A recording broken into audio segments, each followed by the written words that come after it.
I'm 32 am reflecting on a childhood of emotional suppression. I grew up in a family where toughen up was practically a motto. The idea of showing emotions was almost laughable in my household. From the time I was a kid, my parents were strict and clear about what they expected, to hold myself together no matter what. If I ever cried or got upset, even if it was over something serious, my parents would give me the look. You know the one, the kind that says you're somehow weak or flawed for letting yourself feel anything. My dad would go on about how life isn't fair and how learning to control emotions was just part of being strong. My mom would join in, saying things like, "You'll thank us later." Looking back, I realize how much they only seemed to approve of me when I kept everything in check. My younger brother, on the other hand, was way more open with how he felt. He'd get upset if he was scolded or express excitement over something small, and it never went well for him. I think he tried to stop, but it wasn't easy for him. So I watched this play out and internalized that keeping a straight face was the only way to survive in that house. I learned pretty quickly to bury anything I felt. I became good at hiding sadness, frustration, and even joy. It just seemed easier than dealing with the reactions. School didn't exactly help either. I had friends, but none of them were really close.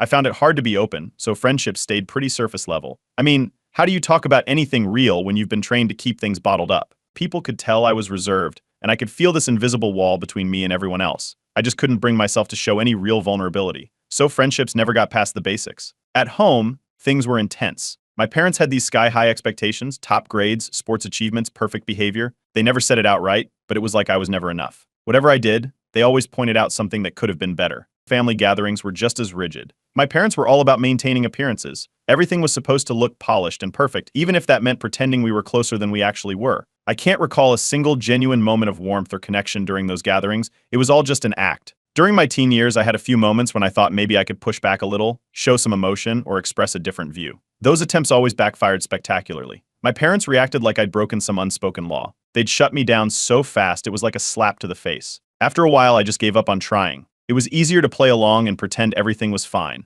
When it was time to pick a college, I made my choice based on one factor: distance. I chose a school far from home because I wanted to finally experience some freedom without constantly feeling judged. Once I was out of the house, I decided to limit contact with them. It wasn't like they noticed right away. I'd text back if they reached out, but I rarely initiated anything. Every conversation felt draining, and it wasn't long before I found myself making excuses to avoid calling. In college, I managed to make a small group of friends. They were different from the people I'd known before. They valued openness, and for the first time, I was surrounded by people who saw vulnerability as strength, not weakness. But opening up was still hard for me. It was like there was a wall around me that I couldn't tear down no matter how much I wanted to. I envied how freely they could express themselves. It was clear that they genuinely cared, but no matter how much I tried, I couldn't fully let my guard down. I felt like I was missing out on something big, but I didn't know how to fix it. Whenever my parents visited or called, they had something to say about my friends. They never liked anyone who didn't fit their ideal. It was frustrating, and the more they criticized my friends, the more I realized how little they understood me. Slowly, I started to look inward, wondering why I found it so hard to express myself.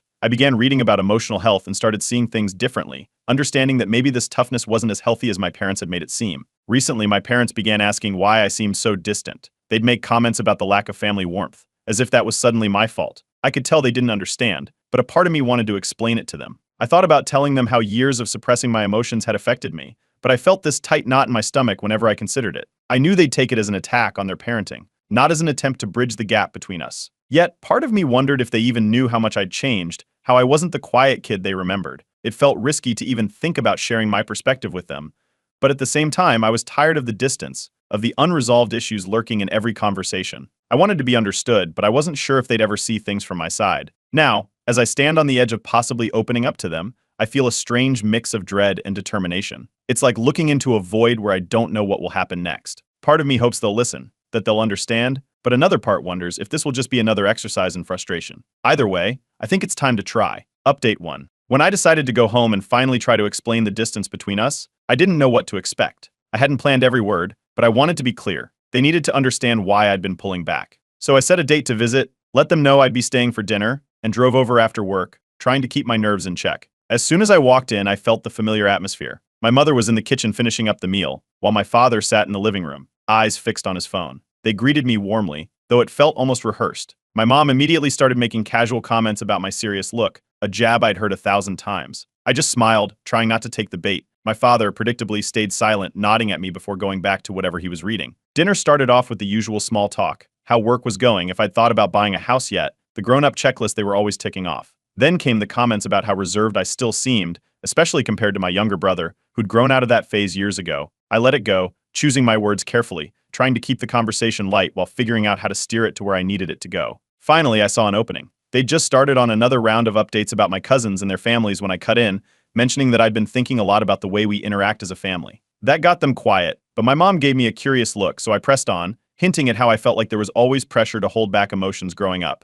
I didn't get far before my dad shrugged and said, "Well, we raised you right, didn't we? Made you strong." That response didn't surprise me, but I pushed a little, carefully explaining how the strength they taught me sometimes made it hard to open up to them. I was being careful with my words, but even so, my mom's expression shifted. She looked almost defensive, like I was attacking their parenting. My dad chimed in again, insisting that their approach was just tough love and that it had been necessary to prepare me for the world. I decided it was now or never, so I shared a few specific examples from my childhood, moments that had stuck with me, where I felt I couldn't show any emotion without getting a lecture. I could see them bracing, almost like I was hitting a nerve they hadn't been prepared to confront. My mom seemed genuinely surprised, shaking her head and saying she didn't remember it that way. My dad, on the other hand, looked uncomfortable but kept his mouth shut, staring down at his plate. It was like talking to a wall. I tried to stay calm, telling myself this wasn't going to change everything in one night, but it was hard to shake the frustration building inside me. I'd hoped that laying it all out would get them to see where I was coming from, but they seemed more interested in defending themselves than really listening. After a long pause, my mom gave a quick, almost reluctant apology. She said something like, "Well, maybe we were a bit too strict at times," but she followed it up immediately by justifying their actions, saying that a little discipline was necessary. My dad stayed silent, visibly uncomfortable, but clearly unwilling to engage. He just nodded occasionally,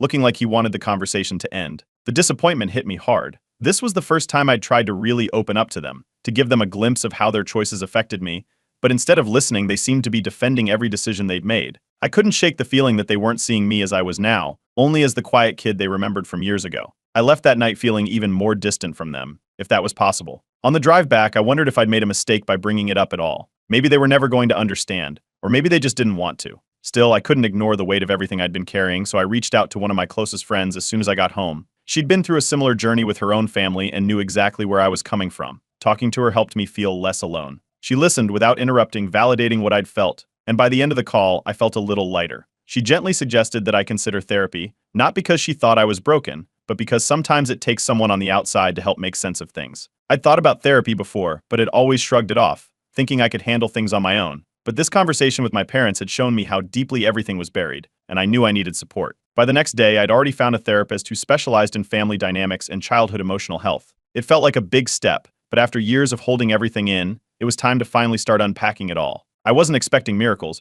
but I knew that I couldn't keep ignoring this forever. So, that's where I'm at now. Therapy starts next week, and I'm both nervous and relieved. Part of me wonders if I'll ever get my parents to understand, but right now, I need to understand myself first. This journey isn't about changing them anymore. It's about finally learning to let go of the hold they've had on me. Update 2. Starting therapy was like opening a door I'd kept locked for years. My therapist, a calm, soft-spoken woman, led me right into unpacking memories from childhood. Every week, I'd go in and talk about the moments that stuck with me, the times I'd tried to show even a hint of emotion only to be shut down, the years of learning to keep everything bottled up. I wasn't even sure where to start, but she guided me, picking apart each memory and showing me patterns I'd never noticed before. The more we talked, the more I started seeing how deeply this tough love upbringing had affected me. I'd always known it wasn't exactly healthy, but I hadn't realized just how many ways it had shaped my view of myself and my relationships. I began to see why I struggled to connect with others and why any display of vulnerability felt impossible. Therapy sessions felt like breaking down a wall I didn't know was there. One session, my therapist introduced me to new coping mechanisms.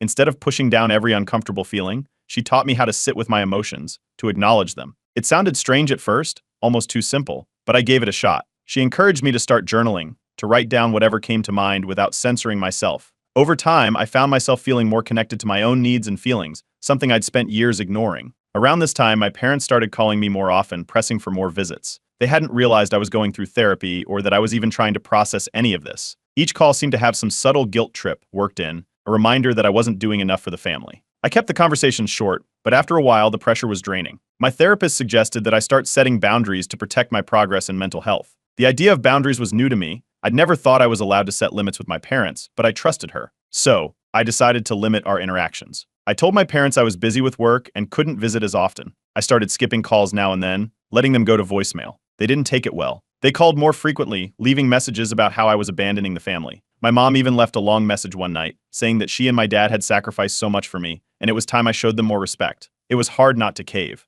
I'd grown up with the idea that respect meant doing what they wanted, but I knew that bending to their expectations now would mean putting my own needs aside again. Therapy was starting to pay off. and I didn't want to backslide, so I stayed firm, ignoring the guilt they tried to lay on me.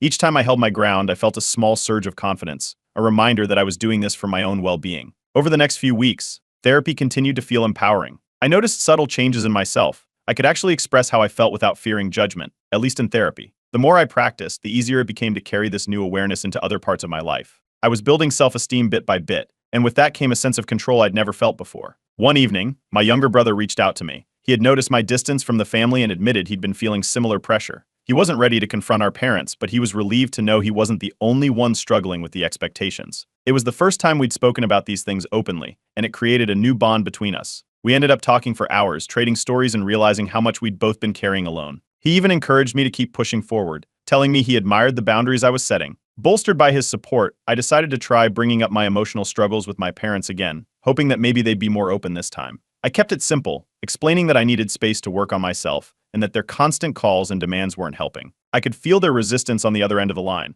My dad's tone was defensive, insisting they were just trying to keep the family close, while my mom hinted that I was making a big deal out of nothing. It was the same wall I'd run into before, but this time there was something different. Though they were still defensive, they paused a few times, and for a moment I thought I saw a glimmer of understanding. Afterward, I told my therapist about the conversation. She reminded me that I couldn't change them, that this journey was about my own growth, not about trying to get them to see things my way. Her words stuck with me, and I realized I'd been holding on to this hope that they'd finally understand. Letting go of that hope wasn't easy, but I knew it was time to focus on my path, not theirs. So I'm here now, learning to live with these boundaries and slowly coming to terms with the idea that my parents may never fully understand. For the first time, though, I feel okay with that. Update 3. After a few weeks of keeping boundaries with my parents, I noticed that they hadn't really taken them seriously. Calls from them kept coming in, each one layered with questions that sounded innocent but were clearly meant to pull me back in. My mom, especially, started hinting about family gatherings and how everyone missed me. The hint wasn't subtle, and every time she brought it up, it felt like she was brushing off everything I'd tried to explain. One evening, she left a message saying they were planning a dinner for extended family and expected me to be there. I took a deep breath, picked up the phone, and dialed back. I told them that I couldn't come. My mom didn't miss a beat. She went straight into how much they'd done for me and how disrespectful I was being by refusing. My dad's voice came through in the background, muttering that I'd been brainwashed by therapy, that I'd forgotten what family meant. It quickly spiraled from there. As they kept pushing, I finally snapped. I told them that setting boundaries didn't mean I'd stopped caring, but that their constant pressure was making it impossible to maintain a healthy relationship. I went on, venting all the frustration that had built up from years of never being heard, how I'd always been forced to keep things in check to avoid upsetting them. For the first time, I didn't hold back. I laid out every example I could remember, every moment when I'd been silenced, told to suck it up or stop being so sensitive. My dad fired back, accusing me of exaggerating and disrespecting him. He was convinced I was just acting out like some rebellious teenager, even though I'm in my 30s. My mom kept saying they'd raised me right, and that this coldness wasn't who I was. After a heated back and forth, I told them that if they couldn't respect my boundaries, I'd have to start keeping my distance, not just emotionally, but physically. I needed time away from all of this. For the first time in my life, I felt a strange sense of relief after hanging up, though I also knew this conversation wasn't going to sit well with them. Not long after, my brother reached out. He'd heard about the argument from our mom, who'd told him I was abandoning the family. But instead of lecturing me, he just said he understood why I did what I did. He said he'd noticed similar patterns himself, but hadn't felt ready to confront them yet. It was a huge relief to know I wasn't completely alone in this. He promised to keep in touch, saying that, no matter what, we'd support each other through whatever fallout came next. My close friends, too, were there for me. They'd seen the toll my family's expectations had taken on me, and they were quick to reassure me that setting boundaries wasn't wrong. They told me it was long overdue, that I had every right to protect my peace. For the first time, I felt surrounded by people who genuinely had my back, people who reminded me that I didn't need to keep bending over backward just to keep the peace. With this new clarity, I started to focus on things I'd neglected, my hobbies, my career. I threw myself into a few projects I'd put off for years. Whether it was learning new skills or simply diving into creative work, it was like finding pieces of myself that I'd forgotten. For once, my time felt like my own, and I wasn't constantly on edge, waiting for a call or message from my parents. But my parents weren't done. They began sending me letters, each one filled with reminders of the old me they missed, the version of me that didn't cause drama or set boundaries. In one letter, my mom wrote about how much she missed the family closeness we'd once had. I read these letters with mixed feelings. Part of me felt a pang of guilt, but another part saw right through it. They were just reminders of the version of myself they preferred, the one who never questioned anything. I held firm, knowing that I couldn't go back to pretending everything was fine. A few weeks later, my brother gave me an update. He said our parents were starting to notice the strain, not just with me but with him too. He'd been keeping his distance, not as openly as I had, but enough that they'd begun to question it. They were starting to wonder if maybe something they'd done was pushing us both away. It was a small step, but it was something. My therapist was a constant support through all of this. encouraging me to stay focused on my own growth rather than on changing them. She reminded me that I'd come a long way in a short time,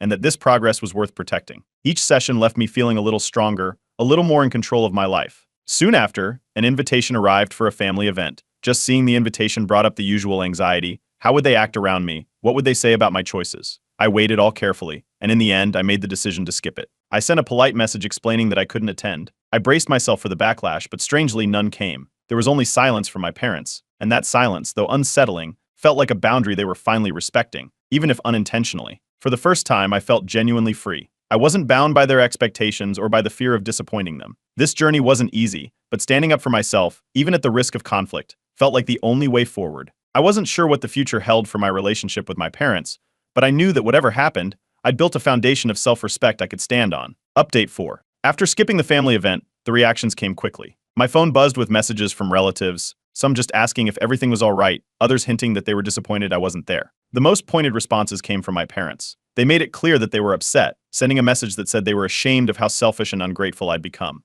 According to them, I'd let everyone down, abandoning family traditions for the sake of my petty grievances. Their words hit hard, but I'd expected this by now. They didn't waste an opportunity to remind me that, in their eyes, emotions and boundaries were weaknesses. In my next therapy session, I brought up the message. My therapist listened closely, then reminded me that their words were a reflection of their own fears and insecurities, not a judgment of who I was becoming. She pointed out that parents who view boundaries as threats are often struggling to accept change in the family dynamics. It was a perspective I hadn't fully considered before, and it helped take some of the sting out of their comments. Still, the guilt had a way of creeping back in, leaving me wondering if maybe, just maybe, I'd gone too far by keeping my distance. Around this time, an unexpected message arrived from my aunt, my mom's sister. I hadn't seen her in years, but she reached out privately after hearing about the family event. She told me she'd dealt with similar issues with my parents and had felt like an outsider in the family for as long as she could remember. My aunt shared stories of her own experiences, the unspoken expectations and silent criticisms, and encouraged me to stay strong. It felt like a lifeline, like I wasn't the only one who'd been struggling with this dynamic.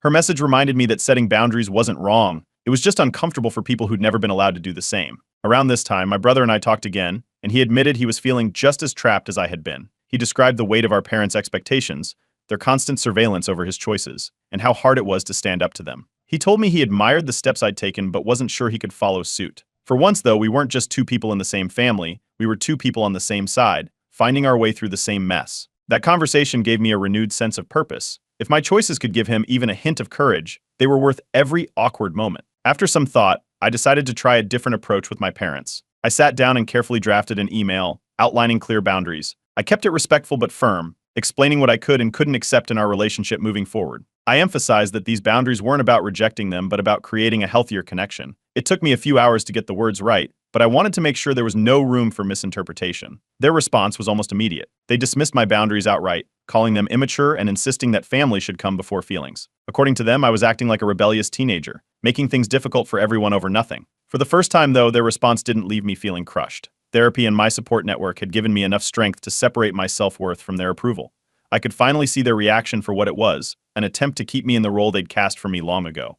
As the days went by, I leaned on my support network even more. My friends reminded me that boundaries were valid and necessary, my aunt checked in occasionally to see how I was doing, and my brother and I shared more stories about navigating family expectations. With their encouragement, I felt more sure of my choices than ever. Then, something unexpected happened. After realizing that I wasn't going to back down, my parents went quiet. Days turned into weeks without any calls or messages. The silence was strange, almost eerie. On one hand, I felt a relief I hadn't known I needed, a break from their constant comments and expectations. On the other hand, a part of me worried about the fallout of this silence. What would it mean for the future? But I told myself this was just another phase of adjusting to the new normal, and I was determined to keep moving forward. In the weeks that followed, I made strides in my personal life. I began focusing on my work, and even took up a creative project I'd pushed aside for years. Without the constant family pressure, I felt like I was finally building a life that was truly my own. Then, out of nowhere, a handwritten letter arrived from my mother. This letter was different from the previous ones. It was softer in tone, less accusatory. She expressed how much she missed the closeness we used to have. She didn't go into their usual complaints,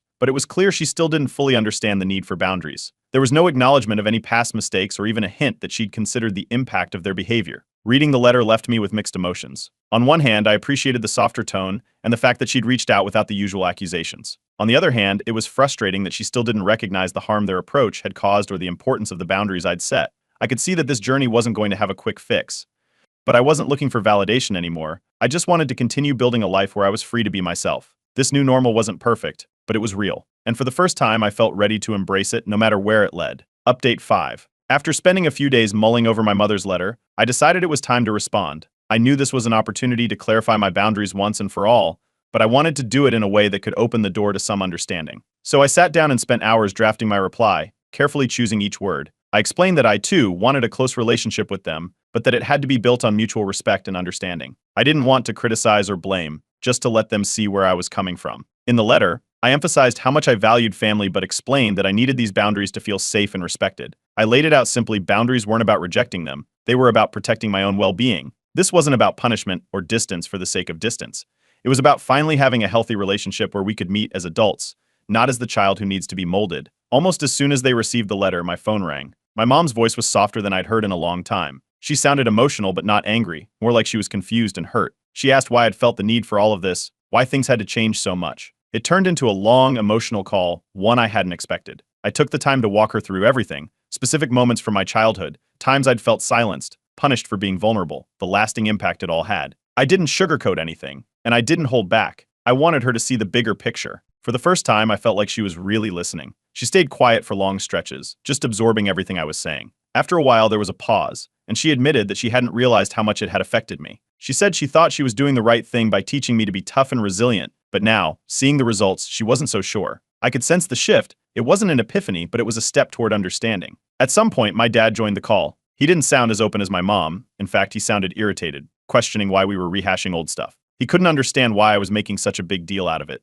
and he framed it as just more drama. He even suggested I was exaggerating, which was something I'd half expected. But I was calmer this time. I told him, plainly, that this wasn't drama but about my mental well-being. If he couldn't see that, then maybe it was best for us not to continue this conversation. He didn't stay on the line much longer. After he left, my mom's tone changed. She admitted that she, too, had been raised to bottle up her emotions, and that maybe she'd passed that same pattern on to us. It was an admission I'd never expected from her. She offered a quiet apology, saying she was sorry for any pain her approach might have caused, though she admitted she wasn't sure how to make it right. I told her that it wasn't about fixing things overnight, but that maybe, just maybe, she and Dad could consider therapy too. I shared how much therapy it had helped me understand myself and that it wasn't about assigning blame, just about learning healthier ways to connect. To my surprise, she said she'd think about it. She thanked me for sharing, and there was a vulnerability in her voice that I'd never heard before. It wasn't a full resolution, but it felt like we'd reached some kind of turning point, a moment where maybe things could start to change. After the call, I reached out to my brother and filled him in on what had happened. He was surprised, but he also felt encouraged by the progress. We talked about his own struggles with setting boundaries, and he decided he'd start putting some limits in place as well. We both knew it wouldn't be easy, but having each other's support made the idea a little less daunting. Over the next few weeks, I noticed small shifts in family dynamics. My parents, especially my mom, began to be more mindful in our conversations. They seemed to tread more carefully, choosing their words with a little more care, avoiding the usual judgmental tones. My mom even sent a text one day just to ask how I was doing, without any hidden agenda or guilt trip. It wasn't a total transformation, but it was a change I hadn't expected so soon. In the meantime, I continued working on my personal goals, finally feeling like I had room to grow without constantly looking over my shoulder. I felt proud of the progress I'd made and grateful for the emotional freedom I'd fought so hard for. There were still moments of doubt, but each time I reminded myself of how far I'd come. Then, one day, another letter arrived from my mom. It was less emotional than the last, more of an update on how she and my dad were doing. She even mentioned that she was reading about emotional health, trying to understand what I'd been talking about. She didn't say much about the past, but she mentioned how much she valued my honesty. It wasn't everything, but it was something, and I could tell she was genuinely trying. As I put the letter away, I felt a sense of peace that I hadn't felt before. This journey with my family wasn't over, and I knew it would take time for them to fully understand. But for the first time, I felt hopeful. I'd built a foundation of self-respect, set boundaries that felt solid, and opened up a path that maybe one day could lead to a healthier, more genuine relationship. This wasn't about fixing everything overnight or erasing the past. It was about creating a new normal, one where I could be true to myself without sacrificing my well-being. And no matter how the journey with my family turned out, I knew I had the strength to keep going, one step at a time. I 30M finally managed to buy my first home 6 months ago. It wasn't easy. I've spent years saving up for it, cutting back on stuff, and just working nonstop to make this happen. So when I finally got the keys, it felt like everything I worked for finally paid off. I went all in, doing some renovations to make it feel like mine, picked out furniture, and turned it into a place I could really be proud of. This house was my sanctuary. Now, let me tell you about my younger sister, 26F. She's always been the wild one in the family. You know the type, can't hold down a job for long, always couch surfing between friends' places, sometimes crashing at our parents' house. She's been bouncing around for years, and every time my parents end up helping her out financially or giving her a place to stay. I get it. family looks out for each other, but there's only so much enabling you can do before it gets old. We've always had a bit of a strained relationship because of that. I love her, don't get me wrong, but it feels like I'm always the one holding the line while she's off doing whatever she wants.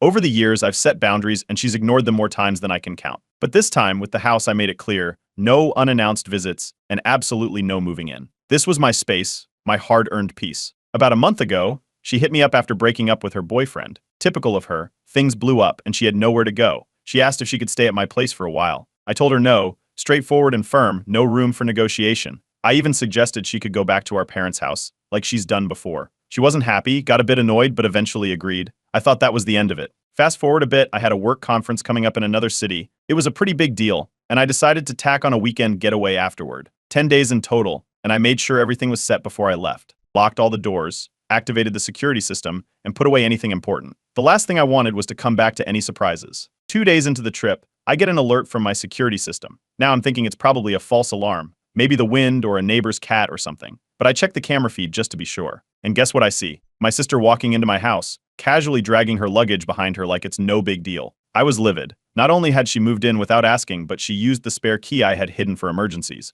I couldn't believe it. I immediately called her. When she picked up, she acted like it was no big deal, completely brushing off my anger. "I'm just staying for a few days until you're back," she said, as if that made it okay. She didn't get why I was so upset. I laid it out for her again, repeating the boundaries I thought were clear before. This is my house, and I don't want anyone staying there without my permission. She told me she'd leave, but only after I came back from my trip. She promised she wouldn't touch anything, especially my new furniture and electronics. I didn't want to make things worse from hundreds of miles away, so I reluctantly agreed, but I made it crystal clear. She needed to be out by the time I got home. For the next couple of days, I didn't hear much from her. I kept checking the security cameras every now and then, and for the most part, everything seemed normal. She was still there, but nothing looked out of place. Still, I couldn't shake this uneasy feeling like something was off, but I figured I'd just deal with it when I got back. It's been a long time coming, this whole boundary thing with my sister. I've helped her out plenty in the past, just like our parents always have. But this time was different. This house was the first thing that felt truly mine, and I wasn't about to let anyone, even family, walk all over that. I hoped she understood that, but given our history, I wasn't entirely sure. With every day that passed, I got more anxious about what I'd find when I got home. My sister's always been good at pushing the line, sometimes without even realizing it. She doesn't always think about the consequences, and that's what worried me the most. Would she keep her promise and stay out of my stuff? Or was I going to walk into a disaster zone when I finally got back? All I knew was that this wasn't going to end well. But I still had a few more days to go on the trip, so I tried to push it out of my mind. After all, what could possibly go wrong in just a few days, right? Well, I was about to find out. Update 1. When I finally got back home after my trip, the first thing I noticed as I pulled up to the house was that the front yard looked like a war zone. There were red Solo cups scattered around, a few empty bottles lying in the bushes, and cigarette butts everywhere. I immediately felt that sinking feeling in my stomach, but I hoped it wasn't as bad as it looked from the outside. I unlocked the front door and stepped inside, and that's when it really hit me. My house had been trashed. It smelled like stale beer and smoke. The floors were sticky with who knows what, and everywhere I looked, there were more red cups, bottles, and random garbage. The place looked like it had hosted a full-blown college rager. The couch I just bought, the one I was so proud of, was stained with something dark red, which I could only assume was wine. And the worst part? The air still had that faint smell of cigarettes. I couldn't believe my eyes. I made my way through the living room, trying not to trip over the mess, and headed straight for the guest bedroom. My sister was still there, passed out on the bed, with more trash scattered around her. The scene was unreal. There was makeup smeared on the pillows, clothes thrown everywhere, and an empty pizza box on the floor. It was like she'd set up camp in my house and decided to throw a party without a care in the world. I was livid. I shook her awake, and after a few groggy moments, she admitted that she had thrown a small gathering that got out of hand. She shrugged it off like it wasn't a big deal, saying that a few friends came over and somehow word got out and more people showed up. It wasn't supposed to be this big, she said, acting like that made it okay. I wasn't having any of it. I stormed through the house, and the more I saw, the angrier I got. The kitchen was a disaster. There were burn marks on the countertops, probably from someone leaving a cigarette there, and I noticed that someone had punched a hole in the wall near the bathroom. That was the final straw for me. I'd worked so hard to get this place exactly how I wanted it, and now it looked like a tornado had blown through. I couldn't even process how much damage there was. I went back to my sister and told her to get out. She started apologizing, saying she'd clean it up, and that she'd pay for the damages. But I knew she didn't have the money for that, and even if she did, no amount of cleaning was going to fix the mess she made of my house. At that point, I called my parents. I needed them to know what had happened. I explained the situation, and my mom, of course, tried to calm me down. She told me not to be too harsh on my sister and that things happen at parties. My dad, on the other hand, gave my sister a piece of his mind over the phone, but even then I could tell they were trying to downplay it. They've always done that. No matter what my sister does, they brush it off, and I was tired of it. While I was still on the phone, I started noticing more damage. Someone had gone through my bathroom like it was their personal vanity. Makeup was smeared on the walls, my toiletries were scattered all over the counter, and some of my personal stuff had been rummaged through. I felt violated. It wasn't just that my house had been trashed, it was that someone had gone through my things, my private space, without a second thought. I needed answers, so I checked the security footage from the night of the party. What I saw made my blood boil even more. The front door had been swinging open and shut all night, with dozens of people coming in and out. At one point, there were at least 30 people crammed into my living room. People were drinking, smoking, and just doing whatever they wanted in my house like they owned the place. My sister hadn't just thrown a small gathering. She had turned my home into a full-on party house while I was gone. That was it for me. I told my sister she had to leave immediately. I wasn't going to let her stay in my house a minute longer. She tried to protest, saying it was just one night, and that she didn't mean for it to get so out of control. But I wasn't hearing it. She'd crossed a line that I couldn't forgive, and I needed her gone. After I kicked her out, she went crying to our parents, telling them I was being unfair. My mom called me, asking me to reconsider, saying that my sister didn't mean any harm, and that I should give her another chance. But I was done. This wasn't just about a party, it was about respect, and she had none for me or my boundaries. Frustrated and overwhelmed, I turned to Reddit for advice. Should I take legal action? How was I supposed to repair all the damage, both to my house and to my relationship with my sister? It felt like everything was falling apart, and I didn't know how to put it back together. Update 2. After kicking my sister out and getting off the phone with my parents, I thought things might calm down. But that was just wishful thinking. Within a day, my phone was blowing up with messages from my mom. She kept insisting that my sister didn't mean any harm and that things happened during parties. She kept pushing the idea that it wasn't that big of a deal. My dad wasn't saying much, but when he did, he suggested that maybe I hadn't made my boundaries clear enough before leaving on my trip. I mean, I thought telling her not to move in and to leave my stuff alone was pretty clear, but apparently not. It didn't take long before I started to question myself. Was I overreacting? Maybe I shouldn't have blown up the way I did. But then I'd walk through my house, and every room reminded me of the chaos she brought into my life. The couch, the counters, the hole in the wall, it all felt like a reminder of how she had completely disregarded my trust. Yet, the constant pressure from my family had me second-guessing my own feelings. It was like I had to choose between standing up for myself or causing a rift in the family. And trust me, the last thing I wanted was to be the one tearing us apart. But then came the financial side of things. I started getting quotes for the repairs. The hole in the wall alone was going to cost more than I expected, not to mention the stained furniture and the burn marks on the counters. When I brought this up to my parents, hoping for some support, they dropped the just cover it yourself bomb to keep the peace. They suggested I fix it, take it as a learning experience, and move on. At that point, I couldn't believe what I was hearing. I wasn't asking for much, just some accountability for my sister, but it felt like everyone was more concerned with not upsetting her than with the fact that my home was wrecked. The worst part? My sister didn't seem bothered by any of it. She went back to living her life as if nothing happened. She was still posting on social media, out with her friends, and having the time of her life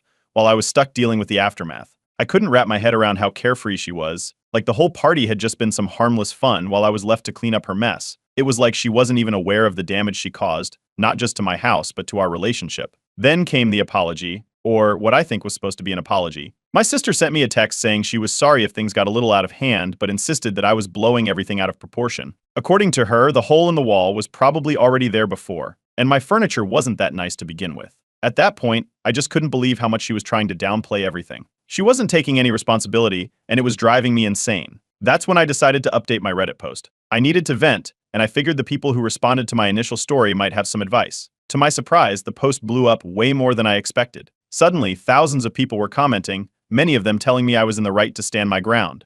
Some even suggested that I take her to small claims court to force her to pay for the damages. I hadn't even considered legal action at that point, but hearing so many people suggest it got me thinking. Why should I be the one stuck with the bill? People started sharing their own similar stories in my DMs, and it was honestly comforting to know I wasn't alone in dealing with this kind of family drama. A lot of them encouraged me to go no contact with my sister, and even offered advice on how to handle the situation legally. It was overwhelming, but in a good way.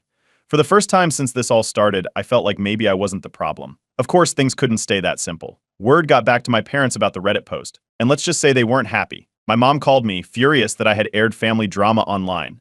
Apparently, a relative had stumbled upon the post and told her about it. Now, not only was my sister angry, but my parents were mad at me too. My dad, though quieter, hinted that maybe I was being too harsh, considering my sister was going through a tough time. Meanwhile, my house was still in disrepair. My mental health started to take a serious hit. I couldn't sleep right, my anxiety was through the roof, and every day felt like I was drowning in the stress of the whole situation. I wasn't just upset about the damage to my house anymore, it was everything. My family wasn't supporting me, my sister was acting like none of this mattered, and I was left feeling more alone than ever. My house, the one place that was supposed to be my sanctuary, felt like anything but that now. In a moment of clarity, or maybe it was frustration, I decided I had to cut ties with my sister. At least for a while. I blocked her on social media and refused to engage with her until she took some kind of responsibility for what she had done. I didn't care if my parents thought I was being harsh or that I was overreacting. I had to set this boundary, or I knew I'd never feel any peace. I told my parents that I was done with the situation until my sister acknowledged the damage and paid for at least some of the repairs. My mom was upset, but I couldn't keep pretending like everything was okay. I had to stand my ground for my own mental health, even if it meant being the bad guy in their eyes. Update 3. After weeks of radio silence from my sister and no real support from my parents, I decided to take the advice Reddit had been shouting at me: sue her. It wasn't an easy decision, but at this point, I had no other option. The damage to my house was still there, the repairs were stacking up, and my sister hadn't even tried to take responsibility. So I filed a small claims case and sent her the notice. The moment those lawsuit papers hit her hands, it was like a bomb went off in my family. My sister was furious, claiming I was trying to ruin her life. The phone calls started pouring in, with her ranting about how I was blowing things out of proportion over a small party. The narrative she spun was that I was punishing her for what was essentially a fun night with friends. Never mind the fact that she trashed my house in the process. It didn't take long before she had my mom on her side, and my mom was calling me in tears, begging me to drop the lawsuit. She kept saying that taking this to court would destroy the family, and that I needed to think about the bigger picture. Of course I felt guilty. I mean, who wants to be the person dragging their own sibling to court? But I knew if I gave in, it would only reinforce the pattern that had been going on for years, my sister causing chaos and everyone else cleaning up her mess. So despite the pressure, I stood firm. That's when my sister started playing the victim card full force. She told everyone in our extended family that I was being vindictive and trying to take her down over a tiny mistake. She made it seem like she was financially ruined because of me, telling anyone who would listen that I was heartless for piling this burden on her. It was infuriating because I knew exactly how this was going to play out. People who hadn't seen her in years would start to feel bad for her, not realizing this was just another chapter in her long history of ducking responsibility. As expected, the family was divided. Some relatives took my sister's side, echoing her claims that I was overreacting and should just drop the lawsuit to keep the peace. But there were others, quietly, who told me they understood why I was doing this. They'd seen her behavior over the years and believed it was about time someone held her accountable. Of course, no one wanted to get directly involved in the drama, so most kept their opinions to themselves, staying on the sidelines. Meanwhile, I started preparing for court. I gathered all the evidence, photos of the damage, receipts for the repairs, and even the footage from my security system. The videos clearly showed the crowd of people entering my house and partying throughout the night. I was nervous about going to court, but I knew this was the only way to get justice for what she'd done. I wasn't looking for a massive payday, I just wanted her to take responsibility for her actions. I updated Reddit with the latest developments, and my post blew up again. Thousands of comments came pouring in, with people cheering me on for standing my ground. It was honestly the only real support I felt like I had during all of this. The advice kept coming, with people offering legal tips or just sharing their own stories about family drama. It was comforting to know I wasn't alone, and it helped me stay focused on what I needed to do. About a week before the court date, my sister reached out to settle. She offered to pay back a fraction of the damages if I dropped the case. For a moment, I considered it. Going to court would be stressful, and settling would save me the headache. But then I realized she wasn't offering to make things right. She was just trying to avoid facing any real consequences. It wasn't about the money anymore. It was about standing up for myself and setting boundaries that couldn't be ignored. So I refused her offer. As you can imagine, this didn't sit well with my parents. The pressure from them ramped up to a whole new level. They were terrified of the family's reputation being dragged through the mud and begged me to reconsider. At one point, they even offered to pay for some of the repairs themselves if I would just drop the lawsuit. But I couldn't do it. I couldn't let this go without her learning something from it. If I caved now, nothing would change and I'd be stuck in this cycle forever. Emotionally, I was drained. It felt like I was battling everyone, my sister, my parents, my own guilt. It was exhausting and part of me wanted to just make it all go away. But I kept reminding myself that she crossed a line. She violated my trust, disrespected my home, and showed no remorse. If I didn't stand up for myself now, I never would. As the court date got closer, I felt a strange mix of dread and relief. On one hand, I didn't want to see my family divided like this, but on the other, I knew this was the only way to finally get some closure. It was time to face the situation head on, no more avoiding or hoping it would fix itself. I just hoped that when it was all said and done, I'd still have some semblance of a family left. The day was coming, and all I could do was prepare for whatever fallout was waiting on the other side. Update 4. The day of the court case finally arrived, and I walked into that courtroom with everything ready. I had photos of the damage to my house, the repair estimates, and the security footage that showed the people partying all night. My sister was already there when I walked in, sitting with our parents. She looked calm, like she didn't have a care in the world, while I was on edge but ready to finally get some closure. The judge called us in, and the proceedings began. I laid out everything as clearly as I could. I showed the judge the pictures of my trashed living room, the hole in the wall, the burned countertops, and the stained furniture. I made sure to explain that my sister had thrown the party while I was out of town without my permission, and that she had refused to take responsibility for the damage. I even played clips from my security footage showing dozens of people coming and going, drinking, smoking, and partying all over my house. When it was her turn, my sister tried to downplay everything. She claimed I was exaggerating the damages and made it seem like the party was no big deal, just a small gathering that got slightly out of hand. She even implied that some of the damage was already there before the party, as if I'd somehow forgotten about a hole in my own wall. Her whole argument was built around making me look like the bad guy for blowing the situation out of proportion. But the judge wasn't buying it. After reviewing all the evidence, the judge ruled in my favor. My sister was ordered to pay the full amount for the damages, every cent. As much as I felt a sense of relief, it was bittersweet. I knew this was going to drive an even bigger wedge between us, and by extension, between me and the rest of the family. The moment we stepped out of the courtroom, my sister lost it. She accused me of being heartless, of destroying her life over what she still called just a party. She swore she'd never speak to me again and stormed out, refusing to acknowledge any responsibility for what happened. It was like she'd learned nothing from the entire ordeal. My parents were devastated, but not in the way I had hoped. They didn't see this as my sister facing the consequences of her actions. Instead, they blamed me for taking things too far. My mom was in tears, saying I'd broken the family beyond repair. My dad, more reserved but clearly upset, echoed the sentiment, implying that I should have found another way to handle things, anything other than taking my own sister to court. I tried to explain my side. I didn't want things to escalate to this point, but she left me no choice. If she had just taken some responsibility, any at all, we wouldn't be here. But they weren't interested in hearing it. To them, I was the one who had drawn the line, and they couldn't see past the fact that I had taken legal action against family. The weight of their disappointment was crushing, but I knew I had done what I had to do. That's when I realized I couldn't keep engaging with them like this. It was only going to bring more pain, more guilt. So I made the decision to go no contact with my sister and to limit my interactions with my parents. It wasn't something I took lightly. I never wanted things to get to this point, but I had to protect my own mental health. Every conversation with them had become an argument or an attempt to make me feel guilty, and I couldn't take it anymore. After the dust settled, the emotional fallout hit me hard. I never wanted to lose my family over something like this, but it felt like I had been given no choice. The guilt was overwhelming at times. I didn't want to be the person who pushed my sister out of my life, but I knew I had done the right thing for myself. She had crossed a line, and if I hadn't stood my ground, nothing would have changed. In the days following the court case, my friends in the Reddit community were a huge support. People shared their own stories about dealing with difficult family members, and hearing their experiences made me feel less alone.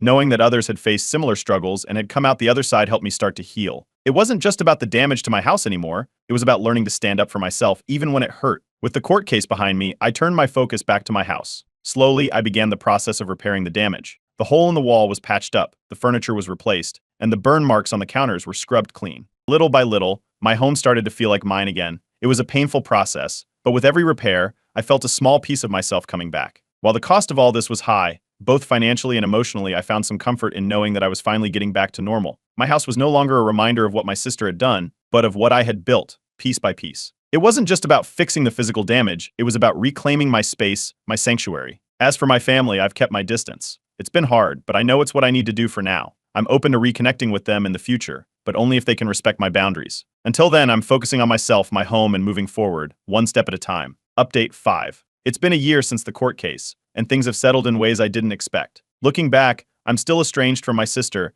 and have only minimal contact with my parents. At first, the silence from my family felt overwhelming, but I've come to terms with the distance, and in many ways it's been for the best. Let me start with my sister. Despite the court's ruling, she hasn't paid the full amount for the damages. She paid a small part of it a few months ago, probably to avoid any legal follow-up, but the rest? It's like she's pretending it never happened. I used to chase after her for it, sending reminders and asking her to take responsibility, but I realized I was wasting my energy. After everything that's happened, it became clear that she wasn't going to change, and waiting for her to step up was only dragging me down, so I stopped. I stopped expecting anything from her, and honestly, that was one of the best decisions I've made in this whole mess. My sister has always been who she is, someone who dodges accountability, and I'm no longer waiting around for her to suddenly grow up. That's a part of her that I have accepted I can't change. The court case wasn't about the money for me, it was about setting boundaries. And once I stopped chasing her, I finally felt free from the weight of all that disappointment. This past year has been all about healing for me. The emotional toll of the family drama was heavier than I realized, but therapy helped me navigate through it. I spent a lot of time processing not just the fallout from the party and the lawsuit, but the years of built-up resentment and frustration with my family. It was eye-opening to realize how much I had let slide over the years, always being the bigger person to keep the peace, and how toxic that had been for my mental health. Therapy has taught me how to set boundaries in all areas of my life, not just with my sister, but with everyone. With that distance from the family drama, my mental health has improved so much. I no longer wake up with that tight knot in my chest, dreading the next conflict or feeling guilty about standing my ground. The constant anxiety I felt when I was trying to please everyone in the family, it's gone. I've learned that it's okay to prioritize my own well-being, even if that means stepping back from people who aren't good for me, even if those people are family. Over the last year, I've really leaned into my independence. I've poured myself into my career, and I've picked up hobbies that I had let fall by the wayside during all the family chaos. I've also worked hard to make my house a sanctuary again. Every repair I made after the party was like another step toward reclaiming my space, and now, my home finally feels like it's truly mine again, a place where I can relax and not worry about someone else disrespecting my boundaries. One of the best things that came out of all of this is that I've strengthened my friendships. Without relying on my family for emotional support, I started building a stronger support system with friends who genuinely care about me and respect my decisions. These friendships have become my chosen family in many ways,